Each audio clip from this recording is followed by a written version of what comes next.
அல்லேலூயா. தேவனுக்கு மகிமை உண்டாவதாக. ஆண்டவரும் இரட்சகருமாய் இருக்கிற இயேசு கிறிஸ்துவின் இணையற்ற நாமத்தினாலே இந்த 2வது நாள் உபவாச நாளில் கடந்து வந்திருக்கிற உங்கள் யாவரையும் நான் வாழ்த்துகிறேன். கர்த்தர் உங்களை ஆசீர்வதிப்பாராக. அல்லேலூயா. கர்த்தரிடத்தில் திரும்புவோம். கர்த்தரிடத்தில் திரும்பும் பொழுது ஒரு மனிதனுடைய வாழ்க்கை கட்டப்படுகிறது. ஒரு மனிதனுடைய வாழ்க்கை புத்துணர்ச்சி அடைகிறது. ஒரு மனிதனுடைய வாழ்க்கையில் அவன் இழந்ததை அவன் திரும்பவும் பெற்றுக்கொள்ளுகிறான். பிரைஸ் அல்லாஹ். இன்றைக்கு சகரியாவின் எழுதின தீர்க்கதரிசன புஸ்தகம் 1வது அதிகாரம் 3வது வசனத்தை வாசிக்கலாம். ஆகையால் நீ அவர்களை நோக்கி, சேனைகளின் கர்த்தர் உரைக்கிறது என்னவென்றால், என்னிடத்தில் திரும்புங்கள் என்று சேனைகளின் கர்த்தர் சொல்லுகிறார். அப்பொழுது நான் உங்களிடத்திற்கு திரும்புவேன் என்று சேனைகளின் கர்த்தர் சொல்லுகிறார். அல்லேலூயா. வார்த்தை சொல்லுது, என்னிடத்தில் திரும்புங்கள். என்னிடத்தில் யார் சொல்றது? சேனைகளின் கர்த்தர் சொல்லுகிறார்.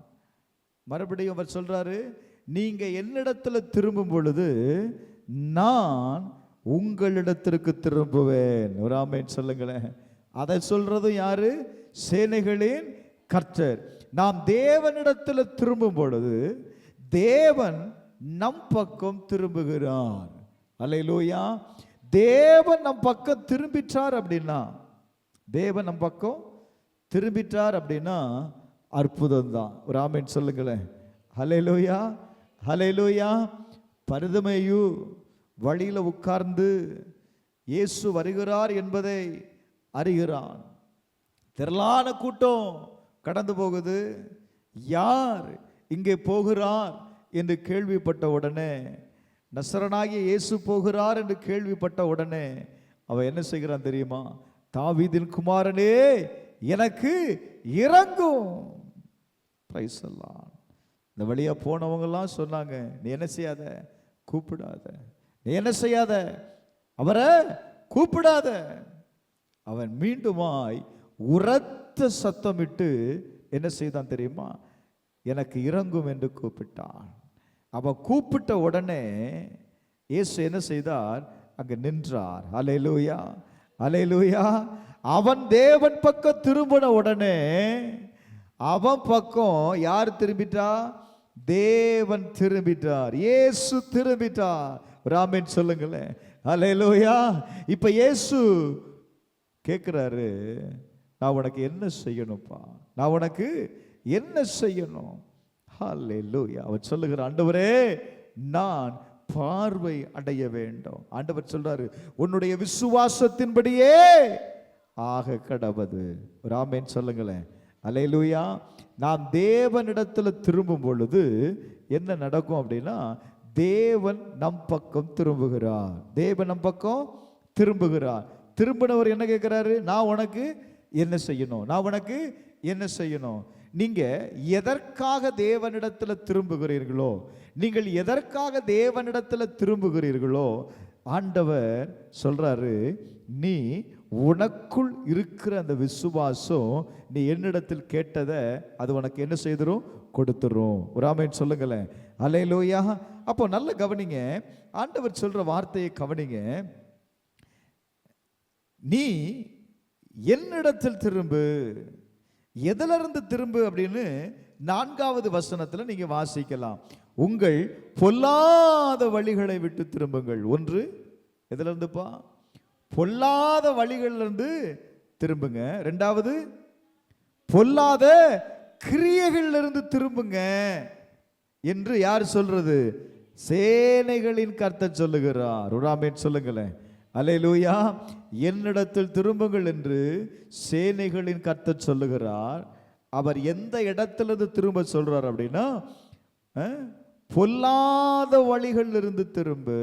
2வது, எதிலிருந்து திரும்பு? பொல்லாத கிரியைகள். ஏன் அப்படின்னா, நம்முடைய வழிகளும் நம்முடைய கிரியைகளும் தான் தேவன் நமக்கு நன்மை செய்யக்கூடாதபடிக்கு, நமக்குள் இருக்கிற விசுவாசம் செயல்படக்கூடாதபடிக்கு அது மாறுபாடாய் இருக்கிறது. அப்போ ஒன்று, நம்முடைய வழிகளை என்ன செய்யணும்? கர்த்தர்ட்ட ஒப்பு கொடுத்து, ஆண்டவரே என் வழியை நான் என்ன செய்துட்டேன்? உம்மிடத்துல ஒப்பு கொடுத்துட்டேன். ஆண்டவரே என் வழியில நான் போனேன், அது நடக்கல, அதனால நான் என்ன செய்தேன்? என் வழியை உம்மிடத்துல ஒப்பு கொடுத்துட்டேன்.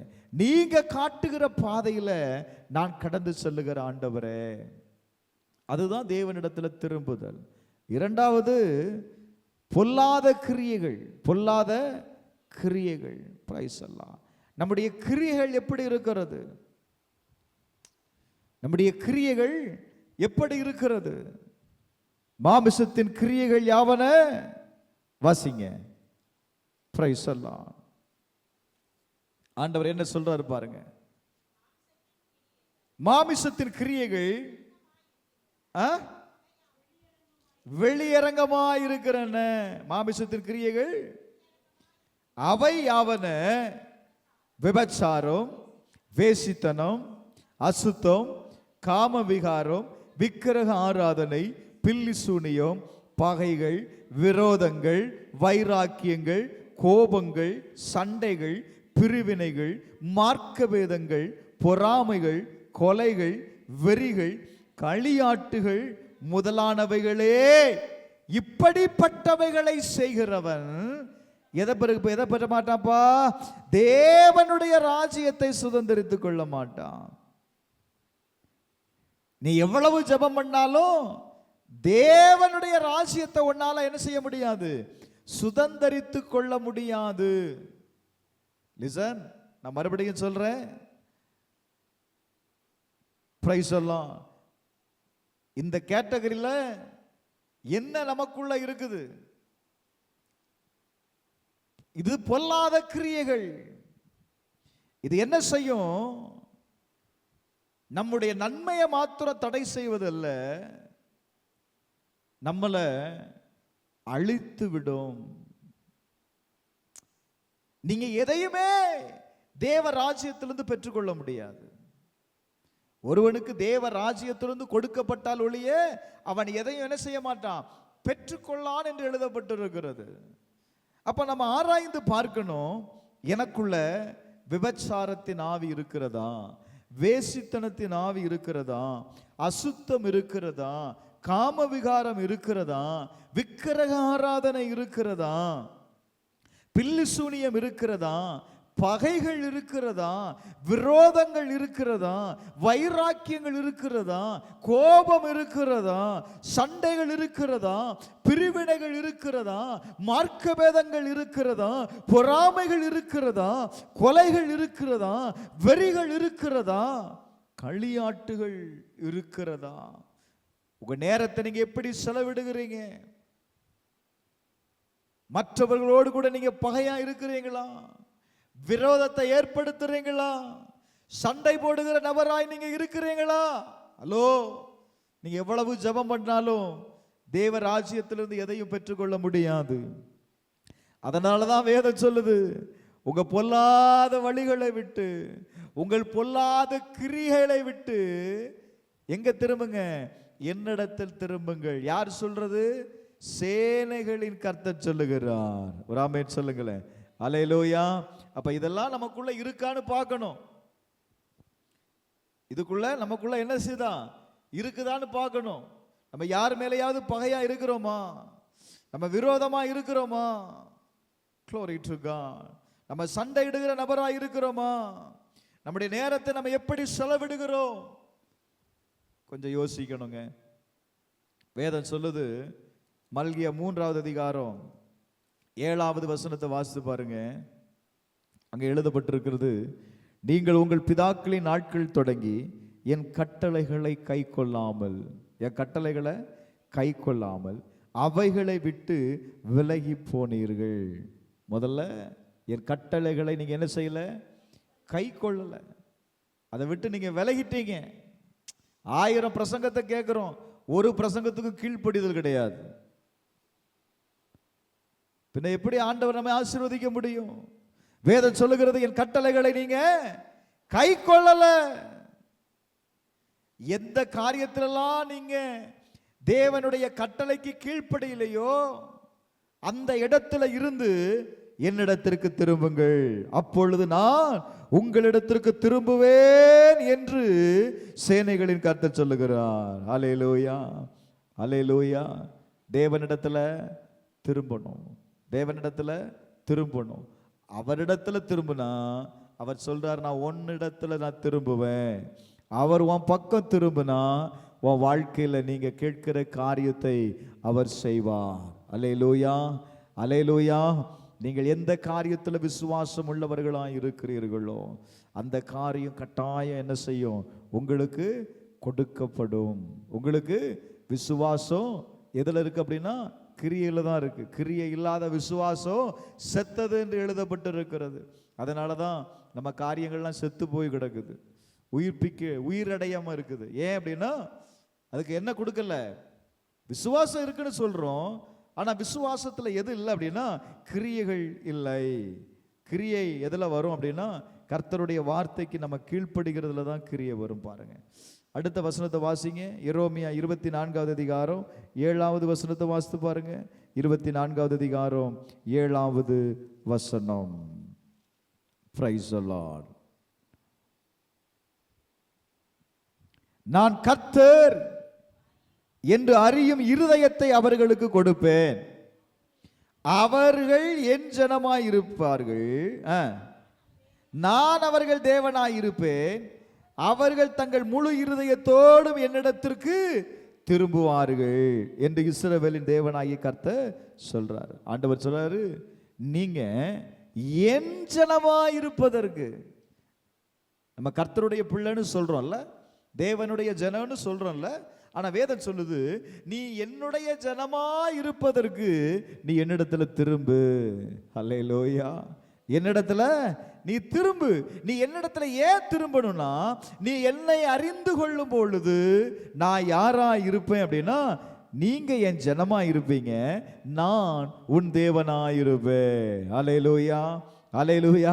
ஆண்டவர் சொல்றாரு, நான் உன் தேவனாயிருப்பேன். அல்லேலூயா.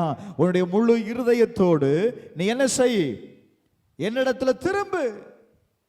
இன்னைக்கு நம்ம முழு இருதயத்தோடு தேவனிடத்துல திரும்புறோமா, இல்ல அரைக்குறை மனசோடு திரும்புறோமா? சொல்லுங்க. இன்னைக்கு ஆலயத்துக்கு வருகிறதே நம்ம என்ன வைக்கிறோம் அப்படின்னா ஆப்ஷனா வைக்கிறோம். இன்னைக்கு போகணுமா போக வேண்டாமா? ஆண்டவர் சொல்றார், நீ முழு இருதயத்தோடு திரும்பணும். முழு இருதயத்தோடு என்னை தேடினாதான் நான் உனக்கு என்ன செய்வேன் அப்படின்னா நான் உன்னிடத்துல திரும்புவேன். நீங்க அரைகுறை மனசுல இருந்தீங்கன்னா அவரும் அப்படித்தான் இருப்பார். புரியலன்னு நினைக்கிறேன் உங்களுக்கு. நீங்க அரைகுறை மனசுல இருந்தா நீங்க எப்படி ஆப்ஷன் வைக்கிறீங்களோ அப்படிதான் தேவனுடைய, ஏன்னா இந்த பைபிள் வந்து பாத்தீங்க அப்படின்னா ஒரு சிஸ்டம், அதுல தான் செயல்படும். யாரா இருந்தாலும் சரி, பிதாவா இருந்தாலும் சரி, இயேசுவா இருந்தாலும் சரி, பரிசுத்த ஆவியானவரா இருந்தாலும் சரி, இந்த வேதத்தில் எழுதப்பட்ட வார்த்தைக்கு சட்ட திட்டங்களுக்கு உட்பட்டு தான் செயல்படுவார்கள். அவங்க சுயமா எதுவும் முடிவெடுக்க முடியாது, சுயமா என்ன செய்ய முடியாது, வந்து உங்களுக்காக ஆண்டவர் எதையும் செய்ய முடியாது. பைபிள் என்ன சொல்லுது, அவருடைய நியமங்கள் என்ன சொல்லுது, இந்த வசனத்திற்கு இவங்க கீழ்ப்படுகிறாங்களாம், இந்த வார்த்தைக்கு இவங்க சரியா இருக்கிறாங்களாம், பாப்பார் ஆண்டவர் சரியா இருக்கிறாங்க, ரைட், உடனே கிராண்ட. அல்லேலூயா. வேதம் அதை தான் சொல்லுது, என் கட்டளைகளை. எதற்காக எழுதப்பட்டது அப்படின்னா இதன்படி நீ நட, இதன்படி நீ நட, இதை செய், நான் உன் தேவனா இருப்பேன், நான் உன் தேவனா இருப்பேன், நீ பரிசுத்தமா இரு, நான் உன் தேவனா இருப்பேங்கிறாரு. ஏன் என்ன குற்றங்கிறேன், அவர் பரிசுத்தம் உள்ள தேவனுங்க. அதனால அவர் எதை விரும்புகிறார் அப்படின்னா நம்ம இடத்துல பரிசுத்தத்தை விரும்புகிறார். தேவனுடைய இரக்கத்தை நம்ம விரும்புகிறோம். அவர் சொல்றாரு, நான் இரக்கமுள்ளவனா இருக்கிறேன், நீ யாராயிரு, இரக்கமுள்ளவனாயிரு. நீங்க இரக்கமுள்ளவனா இருந்தா தேவனிடத்திலிருந்து இரக்கத்தை பெற்றலாம். நீங்க தயவுள்ளவர்களா இருந்தா தேவனிடத்திலிருந்து எதை பெற்றுக்கொள்ளலாம் அப்படின்னா தயவை பெற்றுக்கொள்ளலாம். அல்லேலூயா, அல்லேலூயா. வேதம் சொல்லுகிறது, நீங்கள் என் ஜனமாயிருப்பீர்கள், நான் உங்கள் தேவனாயிருப்பேன். ஒரு ஆமென் சொல்லுங்களேன். அல்லேலூயா. அதை தான் வேதத்தில் வாசிக்கும் போது யோவேல் எழுதின தீர்க்கதரிசன புஸ்தகம் 2வது அதிகாரம் 12, 13 ஆகிய வசனத்தை வாசிங்க சீக்கிரம். யோவேல் 2வது அதிகாரம் 12, 13. இப்பொழுதே உபவாசத்தோடும் அழுகையோடும் புலம்பலோடும் உங்கள் முழு இருதயத்தோடு என்னிடத்துல திரும்புங்க. எப்படி திரும்புங்க? மறுபடியும் சொல்றேன், ஆண்டவர் பக்கம் நீங்க திரும்பணும்னு நினைச்சா முழு இருதயத்தோடு திரும்பணும். முழு இருதயம் ரொம்ப முக்கியம். பாதி இருதயத்தை வீட்டில் வச்சுட்டு சபையில் உட்கார்ந்துருக்க கூடாது. நம்ம நிறைய நேரத்தில் அப்படிதான் உட்கார்ந்துருக்கிறோம். வீட்டில் எதையாவது என்ன செய்திருப்போம், மறந்து வச்சுட்டு வந்திருப்போம். இங்கே வந்து இருந்த உடனே ஞாபகம் வரும், நம்ம சிலிண்டர் ஆஃப் பண்ணோமா இல்லையா, இல்லை வாங்கி வச்சுட்டு வந்த சிக்கனை பூனை தூக்கிட்டு போயிருமா இல்லையா, மூடி வச்சோமா வைக்கலையா. அப்ப நல்ல கவனிங்க, எங்க உட்கார்ந்து யோசிக்கிறோம் சொல்லுமா? ஆலயத்தில் உட்கார்ந்து யோசிக்கிறோம். நம்முடைய இருதயம் எங்க இருக்கு அப்படின்னா வாங்கி வச்சுட்டு வந்த சிக்கன் மேல இருக்கு. எங்க இல்லை? ஆலயத்தில் இல்லை, தேவன் மேல இல்லை. வேதம் சொல்லுகிறது, முழு இருதயத்தோடு என்னிடத்தில் திரும்புங்கள் அப்படின்னு யார் சொல்றா? கர்த்தர் சொல்றாரு. நீ அறகுறையா திரும்பிட்டு அறகுறை மனசா ஜெபம் பண்ணி அறகுறையா எதையும் பெற்று போயிடலாம் நினைக்காத, நடக்காது. ஆண்டவர் எப்போ நம்ம ஆசீர்வதிச்சாலும் அவர் எப்படி ஆசீர்வதிப்பார்னா முழுமையாக தான் ஆசீர்வதிப்பார். அவருடைய ஆசீர்வாதத்தில் என்ன இருக்கும்? ஒரு முழுமை இருக்கும். அறகுறையா நீங்க ஆசீர்வாதத்தை பெற்றுக் கொள்ளுகிறீங்கன்னா அது தேவனிடத்திலிருந்து வந்தது அல்ல. வேதம் சொல்லுகிறது, தேவனுடைய ஆசீர்வாதம் ஒரு நாளும் நமக்கு எதை கொடுக்காதான்? வேதனையை கொடுக்காது. புரிந்து கொள்ளணும். பிரைஸ் அல்லாஹ். அடுத்த வசனம், நீங்கள் உங்கள் வஸ்திரங்களை அல்ல உங்கள் இருதயங்களை கிழித்து உங்கள் தேவனாகிய கர்த்தரிடத்தில் திரும்புங்கள். அவர் இரக்கமும் மன உருக்கமும் நீடிய சாந்தமும் மிகுந்த கிருபையும் உள்ளவர். அவர் தீங்குக்கு மனஸ்தாபப்படுகிறவருமாயிருக்கிறார். அல்லேலூயா, அல்லேலூயா, அல்லேலூயா. அப்போ நம்ம எப்படி ஜெபம் பண்றோமோ, அடுத்த வார்த்தை ரொம்ப முக்கியம். ஒருவேளை அவர் திரும்பி மனஸ்தாபப்பட்டு உங்கள் தேவனாகிய கர்த்தருக்கு போஜன பலிகளையும் பான பலிகளையும் செலுத்துகிறதற்கான எதை கொடுப்பாராம்? ஆசீர்வாதத்தை தந்திருவார். அல்லேலூயா. நீங்க எப்படி தாழ்த்தி ஒப்பு கொடுக்குறீங்க, நீங்க எப்படி ஆண்டவருடைய சமூகத்தில் சரண்டர் ஆகுறீங்க, உங்களோட எப்படி நீங்க ஆண்டவர்கிட்ட சொல்றீங்க, ஆண்டவரே என்னை நான் தாழ்த்துக்கிறப்பா, நான் இன்னைக்கு இதை செய்வேன் ஆண்டவரே. நீங்க அப்படி சொல்லும்போது ஆண்டவர் நம்பிடுவார். என் பிள்ளை என்ன செய்திரும்? இதை செய்திரும். என் பிள்ளை இதை செய்திரும். இப்ப என்ன செய்தார் ஆண்டவர்? உங்களை நம்புறார். ஒருவேளை அவர் நம்புறது மாதிரி நீங்க பேசிட்டீங்கன்னா அவர் நம்பிடுவார். நமக்கு சொல்லியா தரணும் இல்ல? இருதயத்தை பார்க்கறாரா? அப்படி இல்லை. ஆண்டவர்கிட்ட நீங்க வாக்கு கொடுக்கும்போது, இப்போ உங்க பிள்ளை இருக்குங்க, அடிக்கிறீங்க, அவன் சொல்றான், அம்மா நான் இனி இந்த தப்பை பண்ண மாட்டேன்னு சொல்றான், அடிப்பீங்க, மறுபடியும் நிறுத்திடுவீங்க. ஏன்? அவன் என்ன சொல்லிட்டான்? உங்களுக்கு வாக்கு கொடுத்துட்டான், நான் இனிமே அந்த தவறை என்ன செய்ய மாட்டேன். இப்போ உங்க இருதயம் என்ன செய்யுது அப்படின்னா அவனை நம்புகிறது. ஏன்னா அவன் உணர்வு அடைஞ்சிட்டான். நம்ம இந்த தப்பை பண்ணினால தான் மம்மி நம்மளை என்ன செய்யறாங்க? அடிக்கிறாங்க. அவன் உணர்வு அடைந்த உடனே அவனை தண்டிப்பதை நீங்க என்ன செய்தீங்க? நிறுத்தி விடுகிறீங்க. அதே போல தேவன் என்ன செய்கிறார் அப்படின்னா, நீங்க உணர்வு அடையும் பொழுது, நீங்க செய்த தவறுல இருந்து உணர்வு அடைந்து, ஏசப்பா இந்த ஒரு முறை என்னை மன்னிச்சிருங்க, இனி நான் இந்த தவறை என்ன செய்ய மாட்டேன், பண்ண மாட்டேன், இந்த தவறு செய்ததுனால தான் என் வாழ்க்கையில இது நடந்ததுன்னு நீங்க உணர்வு அடைகிறீங்க பாருங்க, உடனே அப்பா நம்பிடுவார். என் பிள்ளை உணர்வு அடைஞ்சிட்டு. ஒரு ஆமென் சொல்லுங்களேன். அல்லேலூயா. நம்ம என்ன செய்கிறோம் அப்படின்னா, ஈஸியா தேவனை நம்ம என்ன செய்தோம் அப்படின்னா மறந்துடுறோம். ஈஸியா என்ன செய்தோம்? தேவனை மறந்து விடுகிறோம். நம்ம கஷ்டம் வரும்போது, கடினமான சூழ்நிலைகள் வரும்போது நம்ம என்ன செய்கிறோம் தெரியுமா? தேவனை நம்மை சார்ந்து கொள்ளுகிறோம். அப்போ வேதம் சொல்லுது, உங்களுடைய முழு இருதயத்தோடு கூட நாம் அவரை என்ன செய்யணுமா? தேடணும். ஏசாயா 55வது அதிகாரம் 6வது வசனத்தை வாசித்து பாருங்க. ஏசாயா 55வது அதிகாரம் 6வது வசனத்தை வாசித்து பாருங்க. கர்த்தரை கண்டடையத்தக்க அவரை தேடுங்க, அவர் சமீபமாய் இருக்கையில் அவரை நோக்கி கூப்பிடுங்க. அவர் தூரமாய் போன பொழுது அவரை கூப்பிட்டு பிரயோஜனம் இல்லை. Glory to God. எரேமியா 3வது அதிகாரத்தில் 12வது வசனத்திலிருந்து நீங்க வாசிக்கும் போது ஆண்டவர் சொல்றார் பாருங்களேன். எரேமியா தீர்க்க சொல்ற வார்த்தையை கவனிங்க. நீ போய் வட திசையை நோக்கி கூற வேண்டிய வார்த்தை என்னவென்றால், சீர்கெட்ட இஸ்ரவேலே என்ன செய்யுமா? திரும்பு என்று கர்த்தர் சொல்லுகிறார். கோபத்தை இறங்க பண்ணுவதில்லை, நான் கிருபை உள்ளவர் என்று கர்த்தர் சொல்லுகிறார். நான் என்றைக்கும் கோபம் வைக்க மாட்டேன். நீயோ உன் தேவனாகிய கர்த்தருக்கு விரோதமாய் துரோகம் பண்ணி பச்சையான சகல மரத்தின் கீழும் அந்நியரோடே சோர மார்க்கமாய் நடந்து, நல்ல கவனிங்க, அந்நியரோடு சோர மார்க்கமாய் நடந்து உன் அக்கிரமத்தையும் உன் சத்தத்துக்கும் செவி கொடாமல் போனதை ஒத்துக்கொள் என்று சொல்லுகிறார். என் சத்தத்திற்கு செவி கொடாம போனதை ஒத்துக்கொள். யாரோட கூட சேர்ந்து கொண்டு? அந்நியரோட சோர மார்க்கமாய் நடந்து. ரட்சிக்கப்பட்டவன் ரட்சிக்கப்படாத நபரோடு கூட நாம் கடந்து போகும்போது எதை பேசுகிறோம்? பரிசுத்தத்தை குறித்து பேசுகிறீங்களா? வேதத்தை குறித்து பேசுகிறீங்களா? உலகத்தை குறித்து பேசுகிறீங்களா? யாரை குறித்து நீங்கள் பேசுகிறீங்க? வேதம் சொல்லுகிறது, உன் அக்கிரமத்தையும் என் சத்தத்திற்கு செவி கொடாமல் போனதையும் நீ ஒத்துக்கொள். எத்தனையோ முறை நம்ம தேவ சத்தத்திற்கு கீழ்ப்படியாம நம்ம போயிருப்போம்ல. எத்தனையோ முறை. அடுத்த வசனத்தை வாசிருமா. சீர்கெட்ட பிள்ளைகளே திரும்புங்கள் என்று கர்த்தர் சொல்லுகிறார்.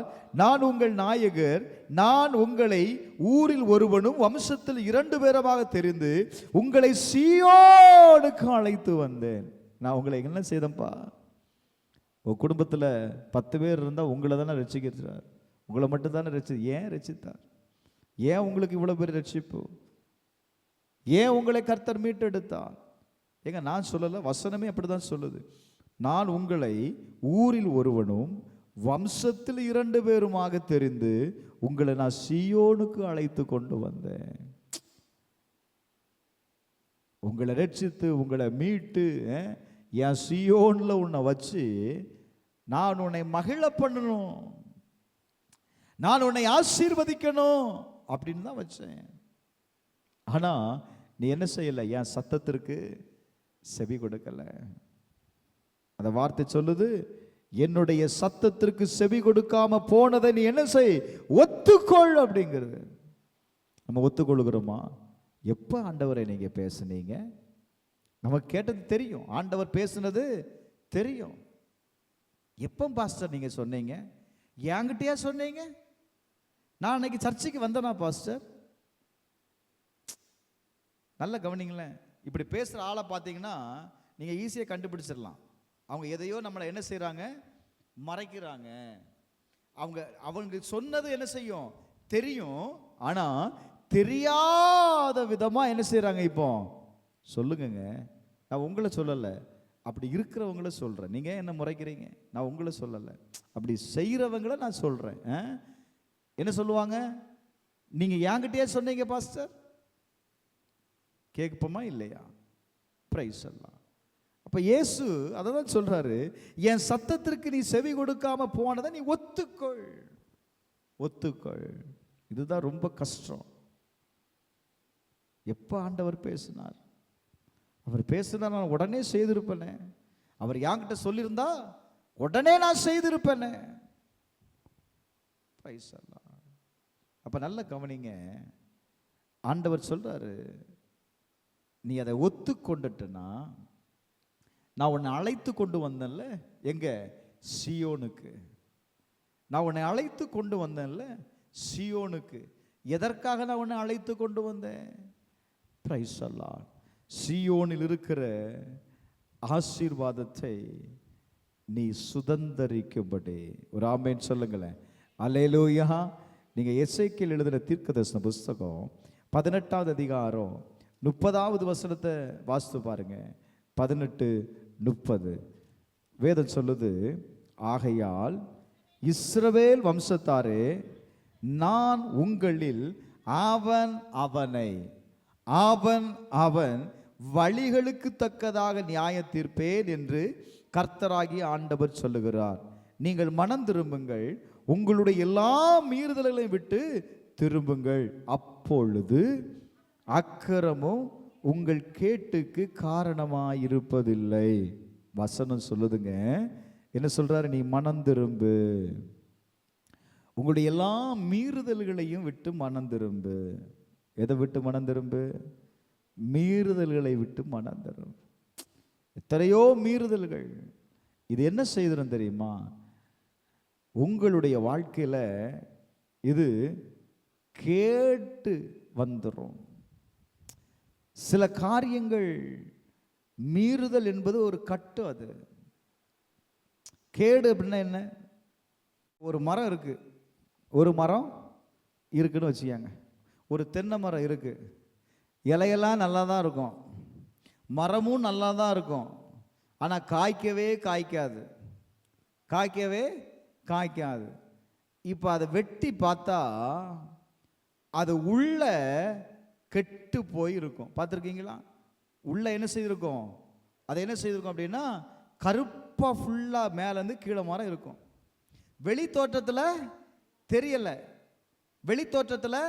தெரியல, ஆனா உள்ளார்ந்த பகுதி என்ன செய்திருக்கு அப்படின்னா, கெட்டு போய் இருக்கிறது. வெளி தோற்றத்தில் நம்ம நல்லா தான் இருக்கிறோம், நம்ம ஆக்டிவா தான் இருக்கிறோம். ஆனா என்ன வரல? தேவன் எதை எதிர்பார்க்கிறார் அப்படின்னா, நான் உன்னை உயர்தரம் நிறைந்த திராட்சை செடியா நட்டேன், கனி கொடுப்பேன்னு எதிர்பார்த்தேன். ஆனா என்ன வரல? ஒன்றும் கிடைக்கல. காரணம் என்ன? ஏன் கனி கொடுக்கல அப்படின்னா, அது தனக்கு கேடு உண்டாக்கி கொண்டது. அல்லேலூயா, அல்லேலூயா. இப்ப இந்த அக்கிரமம் ஒரு மனுஷனுக்குள்ள இருக்கும்போது அவனுடைய கேட்டுக்கு அது காரணமாயிருக்கிறது. அவனுடைய வாழ்க்கையை அது கெட்டு போக வைத்து விடுகிறது. கனி கொடுக்காதபடி, பிரைஸ் அல்லாஹ், கனி கொடுக்காதபடி, ஆவிக்குரிய கனிகள் அவனால என்ன செய்ய முடியாது அப்படின்னா, கொடுக்கவே முடியாது. ஏன்னா அவனுடைய என்ன செய்யப்பட்டிருக்கு? அந்த மரம் அது கெட்டு போயிருக்கிறது, அந்த செடி கெட்டு போயிருக்கிறது, அது தனக்கு கேடு உண்டாக்கி கொண்டது. புரியுதா? வசனம் சொல்லுது, நீங்க என்ன செய்யுங்க? மனம் திரும்புங்க, அவன் வழிகளுக்கு தக்கதாய் மனம் திரும்புங்க. ஓ glory to God. காரணம், ஆண்டவர் நம்மளுடைய வழிகளுக்கு தக்கதாக தான், நம்முடைய செய்கைக்கு தக்கதாகத்தான் வேதம் சொல்லுகிறது. அவர் என்ன செய்வாரா? நியாய தீர்ப்பு செய்வார். அல்லேலூயா, அல்லேலூயா, அல்லேலூயா. இப்ப நல்லா புரிந்து கொள்ளுங்க. வார்த்தை சொல்லுகிறது, உங்க மனம் திரும்பு, தேவனிடத்துல திரும்பு. நீங்க 2 நாளாகவும் 30வது அதிகாரம் 6வது வசனத்திலிருந்து வாசிக்க பார்க்கலாம். 30வது அதிகாரம் 6வது வசனம். அங்க வாசிக்கும் போது ராஜா என்ன செய்கிறார்? நிருபங்களை வாங்கி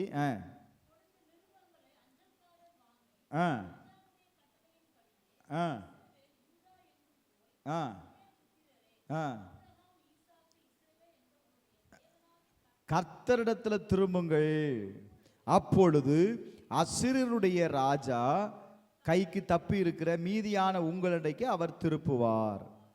திரும்புவார். இருக்காமா? அப்ப நல்ல கவனிங்க. இப்ப ராஜா சொல்றான், எல்லா ஜனங்களையும் ஆயத்தப்படுத்தி என்ன செய்வோம், ஏன்னா ரொம்ப நாளாயிடுச்சு, பஸ்காவை ஆசரித்து ரொம்ப நாளாயிருச்சு. அதனால எல்லா ஜனங்களையும் கூட்டி தேவனை தேடுவதற்கு என்ன செய்வோம், நம்ம ஆயத்தம் பண்ணுவோம். இப்போ பார்த்தீங்க அப்படின்னா போஸ்ட்மேன் எல்லா வீட்டுக்கும் போய் சொல்கிறான், இந்த நாளில் நீங்கள் என்ன செய்திருக்கணும், கர்த்தரை தேடணும். நீங்கள் கர்த்தரை தேடுனீங்கன்னா, கர்த்தரிடத்தில் திரும்பினீங்கன்னா, அவரை சொல்றாரு, அசீரியருடைய ராஜாக்களின் கைக்கு தப்பி இருக்கிற மீதியான உங்கள் அண்டைக்கு அவர் என்ன செய்வாராம், திரும்புவார். அடுத்த வசனம்,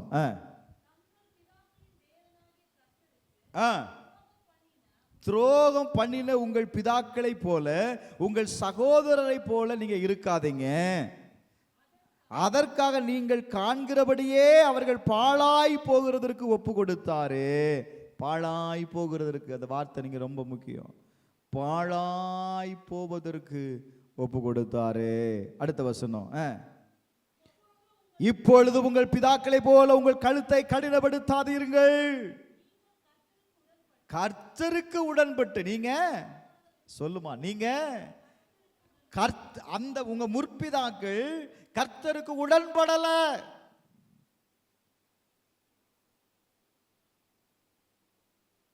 அதனால அவர்கள் பாழாய் போய்விட்டார்கள். அவர்களை போல நீங்க நடக்காதீங்க. உங்க இருதயத்தை நீங்க, உங்க கழுத்தை கடினப்படுத்தாதீங்க. நீங்கள் கர்த்தருக்கு உடன்பட்டு அவர் சதா காலத்திற்கும் பரிசுத்தம் பண்ணின அவருடைய பரிசுத்த ஸ்தலத்திற்கு வந்து உங்கள் தேவனாகிய கர்த்தரை சேவியுங்கள். அப்பொழுது அவருடைய உக்கிரமான கோபம் உங்களை விட்டு திரும்பும். அல்லேலூயா. நீ கர்த்தரிடத்துல திரும்பினா உன் மேல இருக்கிற கர்த்தருடைய கோபம் திரும்பிரும். கர்த்தர் உங்க மேல இரக்கமாயிருப்பார். வாசிங்க அடுத்த வசனம், நல்ல கவனிங்க. நீங்கள் கர்த்தரிடத்தில் திரும்பினால், எல்லாரும் சொல்லுங்க, நீங்கள் கர்த்தரிடத்தில் திரும்பினால் உங்கள் சகோதரரும் உங்கள் பிள்ளைகளும் தங்களை சிறை பிடித்தவர்களுக்கு முன்பாக இரக்கம் பெறுகிறதற்கு, நல்ல கவனிங்க, உங்க சகோதரரும் உங்க பிள்ளைகளும் தங்களை சிறை பிடித்தவர்களுக்கு முன்பாக இரக்கம் பெறுவதற்கும் இந்த தேசத்திற்கு திரும்புகிறதற்கும் அது ஏதுவாகும். அவர் உங்கள் தேவனாகிய கர்த்தர் கிருபையும் இரக்கமும் உள்ள தேவன். அவரிடத்திற்கு திரும்பினால் அவர் தம்முடைய முகத்தை உங்களை விட்டு விலக்குவது இல்லை. ஹல்லேலூயா. நீ விலக்க வேண்டியதை விலக்கி தேவன் சொல்ற வார்த்தைக்கு நீங்க உடன்பட்டீங்க அப்படின்னா அவர் உங்களை பரிசுத்தம் பண்ணி உங்க மேல வைத்த அந்த கோபத்தினால் வந்த உக்கிரகத்தை எடுத்து போட்டு அவர் என்ன செய்வாரா, உங்களை ஆசீர்வதிப்பார். அல்லேலூயா, அல்லேலூயா. அவருடைய இரக்கத்தை பெறுவதற்கு, அல்லேலூயா, உங்களை யாரெல்லாம் சிறைபிடித்துட்டு போனாங்களோ அவர்களுக்கு முன்பாக இரக்கத்தை நீங்கள் பெறுகிறதற்கு நீங்க என்ன செய்யுங்க, தேவனிடத்துல திரும்புங்க, தேவனுடைய கிருபையில திரும்புங்க. அவருடைய இரக்கம் உள்ளவர், அவர் உங்களுக்கு திரும்புவார். அல்லேலூயா. பாருங்க எவ்வளவு பெரிய சத்தியம். நீங்க விலக்க வேண்டியதை விலக்கி நீங்க தேவன் பக்கம் திரும்பினீங்கன்னா ஆண்டவர் சொல்ற, உங்களுக்கு எதிராக இருக்கிற அவனிடத்திலிருந்து உனக்கு இரக்கத்தை கிடைக்க அது ஏதுவா இருக்கும். நீங்க தேவன் பக்கம் திரும்புவது உங்களுக்கு என்ன உண்டாகும்? ஒருவேளை உங்களுடைய சத்துருக்கள் உங்களை நெருக்கலாங்க, உங்களை சிறைப்பிடித்து வைத்திருக்கலாம். அவர் சொல்றாரு, உங்களை சிறைப்பிடித்து வைத்திருக்கிறான்ல, அவனிடத்துல அவனுடைய கண்களில் இரக்கத்தை கிடைக்க அது ஏதுவா இருக்கும். ஆண்டவர் உங்களை திரும்பவும் என்ன செய்வார், அந்த தேசத்திலிருந்து உங்களை கொண்டு வருவார். அந்த தேசத்திற்கு உங்களை திரும்பவும் என்ன செய்வார், கொண்டு வருவார். அதனால அவர் கிருபையும் இரக்கமும் உள்ள தேவன். அவரை தேடு, அவரிடத்துல தேடு. வேதம் சொல்லுகிறது, அப்பொழுது அவர் உங்களிடத்தில் திரும்புவார். அல்லேலூயா, அல்லேலூயா. நீங்க அவர் பக்கம் திரும்பினா நான் சொல்லுவேன், அவர் உங்க பக்கம் திரும்புவார். வேதம் சொல்லுகிறது, அவர் உங்க பக்கம் திரும்புவார். எத்தனை பேர் விசுவாசிக்கிறீங்க? எத்தனை பேர் விசுவாசிக்கிறீங்க? கர்த்தர் என் பக்கம் திரும்புவார்னு விசுவாசிக்கிறீங்களா? அவர் சொல்றாரு, என்னுடைய முகத்தை உங்களை விட்டு நான் விலக்குவதில்லை. கர்த்தருடைய முகம் என்ன செய்யாதுப்பா? உங்களை விட்டு விலகாது. ஒரு ஆமேன் சொல்லுங்களேன். அல்லேலூயா, அல்லேலூயா. உபாகமம் 4வது அதிகாரம் 29வது வசனத்தை வாசித்து பாருங்க. உபாகமம் 4வது அதிகாரம் 29வது வசனம்.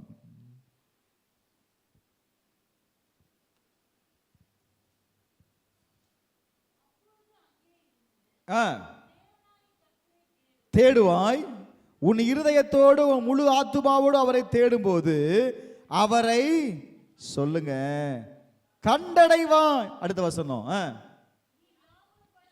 நீ வியாகுலப்பட இவைகளெல்லாம் உன்னை தொடர்ந்து பிடிக்கும் போது கடைசி நாட்கள் உன் தேவனாய கர்த்தரிடத்தில் திரும்பி அவர் சத்தத்துக்கு கீழ்ப்படி.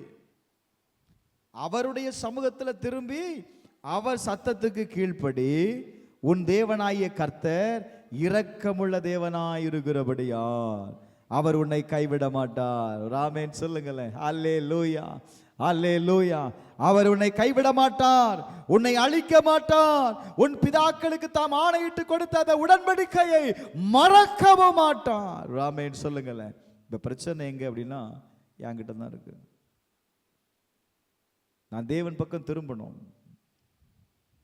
நான் தேவன் பக்கம் திரும்பினா அவர் என் பக்கம் திரும்பிடுவார். அவர் திரும்பினா அவருடைய இரக்கம் என் மேல திரும்பும், அவருடைய தயவு என் மேல திரும்பும். அவர் என்னை கைவிட மாட்டார். அவர் என்னை என்ன செய்ய மாட்டார்? கைவிட மாட்டார். எனக்கு பண்ணின அந்த உடன்படிக்கையை, எனக்கு கொடுத்த வாக்குத்தத்தத்தை அவர் மறக்க மாட்டார். எத்தனை பேர் விசுவாசிக்கிறீங்க? எத்தனை பேர் விசுவாசிக்கிறீங்க? அப்ப ஏன் நடக்காம இருக்கு அப்படின்னா, நான் இன்னும் தேவனிடத்தில் திரும்பல. அவருடைய கட்டளைகளை நான் கை கொள்ளாததுனால, அவருடைய சத்தத்திற்கு நான் செவி கொடுக்காததுனால. ஹல்லேலூயா. என்னுடைய அக்கிரமம் என் கேட்டுக்கு அதுவே காரணமாயிற்று. எனக்கு அன்பானவர்களே, கால வேளையில் ஆவியானவர் நம்மளோடு பேசுகிற வார்த்தை என்ன தெரியுமா? தேவன் பக்கம் திரும்புங்க, தேவன் பக்கம் திரும்புங்க. லூக்கா 15வது அதிகாரம் 7வது வசனத்தை வாசித்து பாருங்க.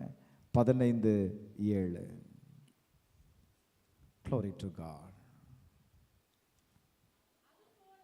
மனம் திரும்ப அவசியமில்லாத 99 நீதிமான்களை குறித்து சந்தோஷம் உண்டாயிருதை பார்க்கிறோம்.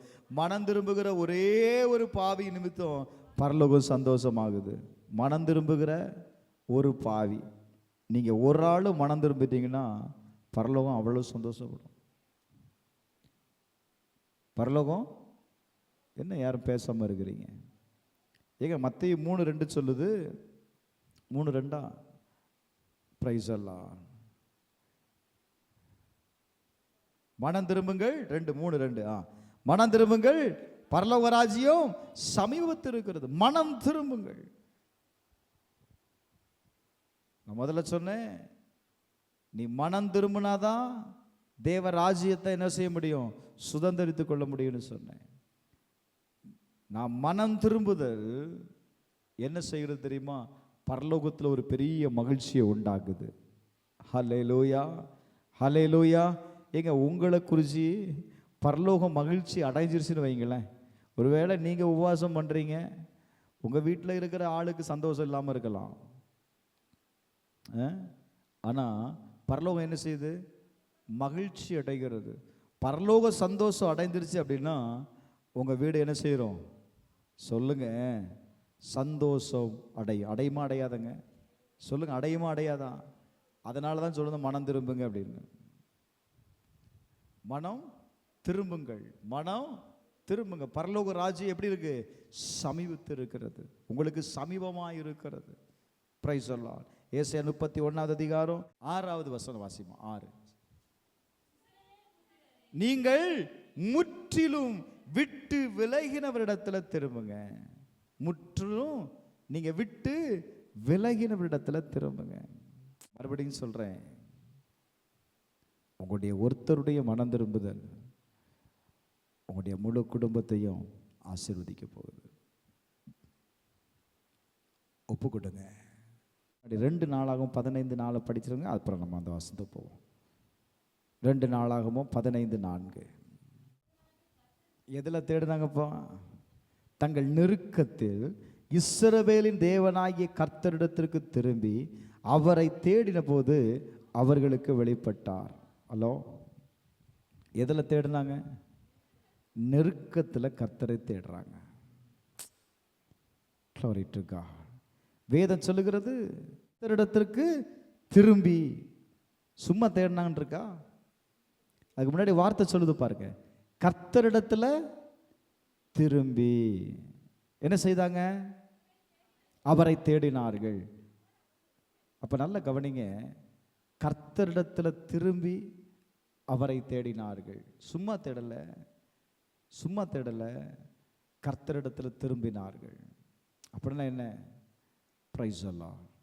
ஆண்டவரே, அவரை சார்ந்து கொண்டு அவரை நம்பிக்கொண்டு அவரை தேடினபடினால வேதம் சொல்லுகிறது அவர் அவர்களுக்கு வெளிப்பட்டார். ஒரு ஆமென் சொல்லுங்களேன். அல்லேலூயா. 2வது வசனம் சொல்லுகிறது, 2வது வசனம், நீங்கள் கர்த்தரோடு இருந்தால் அவர் உங்களோடு இருப்பார், நீங்கள் அவரை தேடினால் உங்களுக்கு வெளிப்படுவார், அவரை விட்டு விட்டீர்களாகில் அவர் உங்களை விட்டு விடுவார். அவர் உங்களை என்ன செய்திருவார்ப்பா? அவர் உங்களை விட்டுருவார். அப்போ ஆண்டவர் எதிர்பார்க்கறது என்ன? ஏன் ஜனம் யாரோடு இருக்கணும்? என்னோடு இருக்கணும். நீங்க கர்த்தரோடு இருந்தாதான் கர்த்தர் உங்களோடு கூட இருப்பார். நீங்க தேவனோடு இல்லாம தேவன் மட்டும் என் கூட இருக்கணும்னு நினைக்காதங்க, நடக்காது, சாத்தியம் இல்லை. தேவன் உங்களோடு கூட இருக்கும்படி விரும்புகிறார். ஆனா நம்முடைய சூழ்நிலைகள் நம்மை தேவனிடத்தில் இருந்து அது என்ன செய்கிறது தெரியுமா? விலக்குகிறது. கடைசியாக ஒரே ஒரு வசனத்தை வாசிப்போமா? எரேமியா 12வது அதிகாரம் 15வது வசனத்தை வாசித்து பாருங்க. எரேமியா 12:15. பிற்பாடு நான் திரும்பவும் அவர்கள் மேல் இறங்கி அவர்களை தங்கள் சுதந்திரத்திற்கும் தங்கள் தங்கள் பூமிக்கும் என்ன செய்வேன்? திரும்ப பண்ணுவேன். எங்க திரும்ப பண்ணுவேன்னு சொல்றாரு?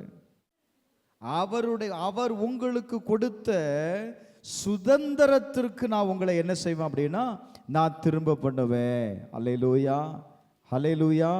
சுதந்திரம் என்பது தேவனால் நமக்கு கொடுக்கப்பட்ட ஆசீர்வாதம். நீங்க தேவனை விட்டு விலகி இருக்கும் பொழுது அந்த தேவனுடைய ஆசீர்வாதத்திற்கு உங்களால் என்ன செய்ய முடியாது அப்படின்னா உட்பட்டு இருக்க முடியாது. தேவனுடைய ஆசீர்வாதத்தை உங்களால் என்ன செய்ய முடியாது அப்படின்னா சுதந்திரித்து கொள்ள முடியாது. இன்னைக்கு தேவனுடைய சுதந்திரத்தை நம்மளால ஏன் பெற்றுக்கொள்ள முடியல அப்படின்னா நாம் தேவனை விட்டு விலகி இருக்கிறது தான் காரணம். தேவனோடு கூட ஒப்புரவு ஆயிருங்க, வேற வழியே இல்லை. இப்ப வாசிமா 2 கொரிந்தியர் 5வது அதிகாரம் 20வது வசனத்தை சீக்கிரம் வாசிங்க. ஆனபடியினாலே தேவனானவர் எங்களை கொண்டு புத்தி சொல்லுகிறது போல நாங்கள் கிறிஸ்துவுக்காக ஸ்தானாதிபதிகளாயிருந்து தேவனோடு ஒப்புரவு ஆகுங்கள் என்று கிறிஸ்துவின் நிமித்தம் வேண்டிக் கொள்ளுகிறேன். ஐயோ, கொரிந்து சபைக்கு சொல்றான், தேவனோடு மட்டும் ஒப்புரவாயிரியா? தேவனோடு ஒப்புரவாயிரு. ஒப்புரவாகுதலின் உபதேசத்திற்கு உன்னை ஒப்பு கொடுத்துரு. நீ ஒப்பு கொடுத்துட்டனா நீ ஒப்புரவு ஆகாதது வர தேவனுடைய ஆசீர்வாதத்தை பார்க்கவே முடியாது. நல்ல கவனிங்க, சொல்லப்பட்ட வசனத்திற்கு உங்களுக்கு ஒப்பு கொடுங்க. எந்த பகுதியில் நீங்க ஒப்புரவு ஆகணும் அந்த பகுதியில் நீங்க இன்னைக்கு என்ன செய்திருங்க? மனுஷங்கிட்ட இல்லை, தேவனிடத்தில் ஒப்புரவாயிருங்க. ஏன்னா நம்ம தேவனை விட்டு தான் நம்ம பிரிஞ்சோம், தேவனை விட்டு தான் நம்ம விலகினோம், அவருடைய கட்டளைகளை தான் நம்ம கை கொள்ளல, அவரை தான் தேடல, அவருடைய சத்தத்திற்கு தான் நம்ம செவி கொடுக்கல. ஆண்டவர்கிட்ட ஒப்பு கொடுப்போம். ஆண்டவரே, நான் ஒப்புரவாகிறேன். நீ தேவனோடு கூட ஒப்புரவு ஆகுதல் எதை கொண்டு வரும் தெரியுமா? நீ இழந்த ஆசீர்வாதத்தை உனக்கு கொடுக்கும். தேவனோடு ஒப்புரவு ஆயிட்டீங்க அப்படின்னா தேவன் உங்க வாழ்க்கையில செய்ய வேண்டிய தேங்க்யூ லார்ட், அவர் எதை உங்க வாழ்க்கையில செய்யணும்னு இருக்கிறாரோ அது தடை இல்லாம நடக்குங்க. உங்களுக்குள்ள அந்த ஒப்புரவு ஆகணும் அப்படிங்கிற அந்த எண்ணத்தை முதல்ல உருவாக்குங்க. அந்த இளைய குமாரன் தன்னுடைய இருதயத்தில் தன்னுடைய தகப்பனிடத்துல போய் நான் என்ன செய்வேன், நான் ஒப்புரவு ஆகுவேன் அப்படிங்கிற எண்ணத்தை அவன் உருவாக்குனதுனால தான் அவனால் எழுந்து வர முடிஞ்சது. முதல்ல அந்த எண்ணத்தை உருவாக்குங்க. நான் எந்த இடத்துல நான் தேவனை விட்டுட்டு நான் விலகினேன், எந்த இடத்துல நான் தேவனுடைய சத்தத்திற்கு நான் கீழ்ப்படியல. யோனாவை யோசித்து பாருங்க.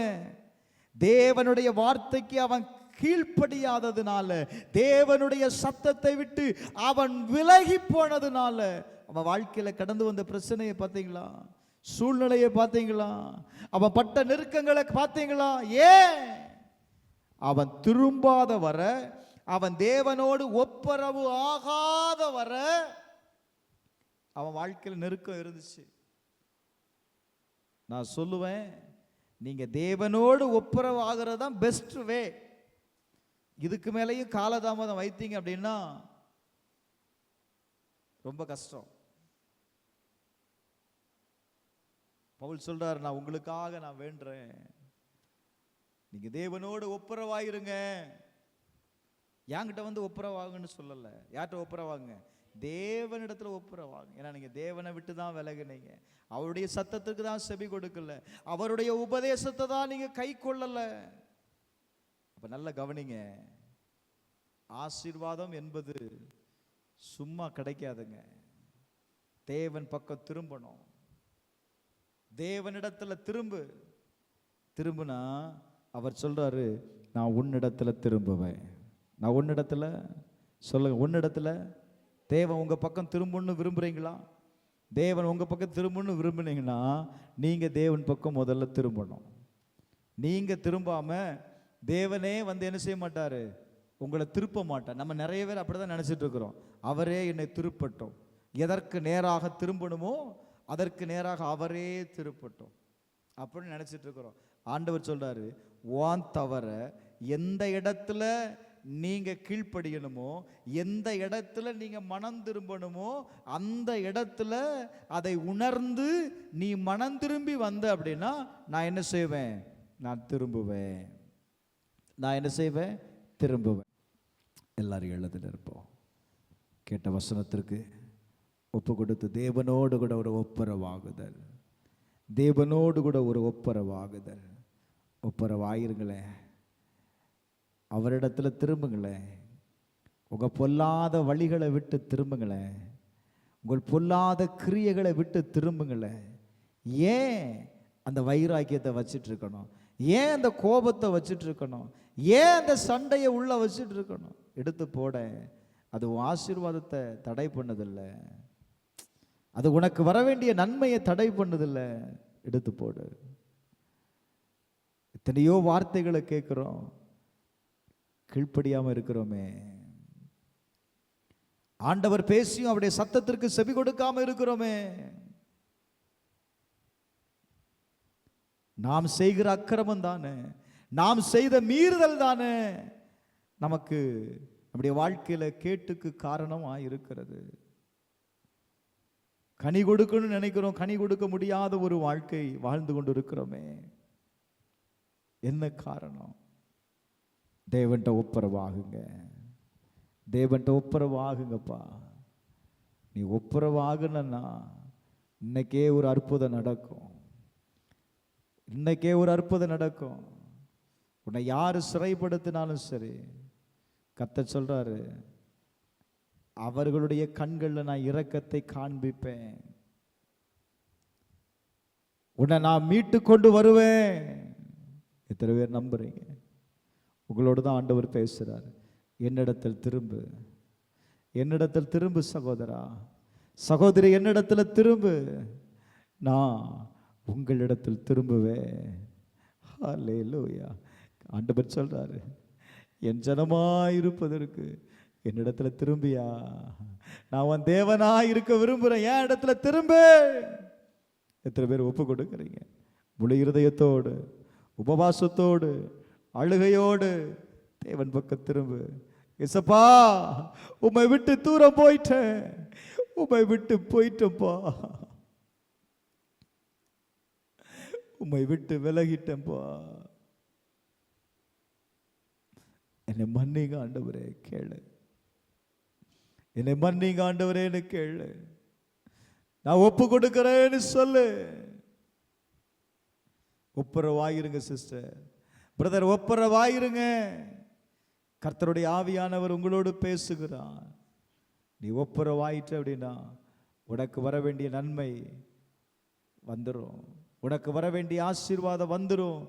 நீங்கள் அவருடைய சுதந்திரத்திற்கு பங்காக மாறுகிறீர்கள்.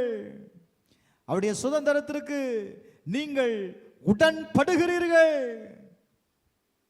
அவருடைய சுதந்திரத்தை இழந்து போகாத, அவருடைய ஆசீர்வாதத்தை இழந்து போகாத. அவருடைய சுதந்திரத்திற்கு ஆண்டவர் சொல்ற, நான் திரும்ப பண்ணுவேன். தங்கள் சுதந்திரத்திற்கு நான் அவங்களை திரும்ப பண்ணுவேன். நீ தேவன் பக்கம் திரும்பின போதும் ஆண்டவர் சொல்றாரு, உங்களுக்குன்னு வைக்கப்பட்டிருந்த அந்த சுதந்திரத்திற்கு நேராக நான் உங்களை திரும்ப பண்ணுவேன். சுதந்திரத்தை கர்த்தர் உன் பக்கம் திருப்புகிறார். சுதந்திரத்தை உன் பக்கம் கர்த்தர் திருப்புகிறார். எத்தனை பேர் விரும்புகிறீங்க கர்த்தருடைய சுதந்திரத்தை எடுத்துக்கொள்ளணும்? கர்த்தருடைய சுதந்திரத்திற்காக அதற்காக தானே நம்ம போராடுறோம், அதற்காக தானே நம்ம போராடுறோம், அதற்காக தானே நம்ம இவ்வளவு கஷ்டப்படுறோம். அவருடைய சுதந்திரத்தை இழந்து போகாத, தேவன் கொடுக்கிற சுதந்திரத்தை இழந்து போகாத சிஸ்டர், தேவன் கொடுக்கிற ஆசீர்வாதத்தை இழந்து போகாத சகோதரா. அது உன் பக்கம் திருப்புவேன்னு ஆண்டவர் சொல்றாரு. அந்த ஆசீர்வாதத்தை உன் பக்கம் திருப்புவேன்னு சொன்னாரு. ஒரே ஒரு வார்த்தை, அவரோடு ஒப்புரவாயிரு. எங்கள் பரலோக பிதாவே, இயேசுவின் நாமத்தில் ஜெபிக்கிறோம்பா. ஆண்டவரே, எங்களோடு பேசுனீங்க. ஆண்டவரே, என்னிடத்தில் திரும்புங்கள், நான் உன்னிடத்தில் திரும்புவேன்னு சொன்னீங்களப்பா. ஆண்டவரே, நீர் என் பக்கம் திரும்பும் பொழுது இனி வாழவே முடிச்சாதுன்னு நினைச்ச அந்த ஸ்திரீ வாழ வைச்சிங்கப்பா. இன்றைக்கு தேவன் பக்கம் திரும்புகிற ஒவ்வொருவரையும் என் ஆண்டவர் வாழ வைப்பீராக. கனி கொடுக்கிறவர்களாய் ஆண்டவரே ஒவ்வொருவரையும் கர்த்தர் மாற்றுங்க. ஆண்டவரே, நீர் அப்படி செய்கிறதற்காக நன்றி. உம்முடைய சுதந்திரத்தை கொண்டு அவர்களை ஆசீர்வதிப்பதற்காக நன்றி. அவர்களுடைய சுதந்திரத்திற்கு நேராக ஆண்டவரே நீர் அவர்களை திருப்புகிறதற்காக நன்றி அப்பா. இயேசுவின் நாமத்தினால இந்த வார்த்தையை கேட்கிற எங்களோடு கூட ஆண்டவரை இணைந்து செபிக்கிற ஒவ்வொருவருக்காக நான் செபிக்கிறேன். கர்த்தர் இந்த 2வது நாளில் அவர்களுடைய சுதந்திரத்தை கர்த்தர் கொடும். இயேசுவின் நாமத்தில் செபிக்கிறேன் நல்ல பிதாவே. ஆமென், ஆமென்.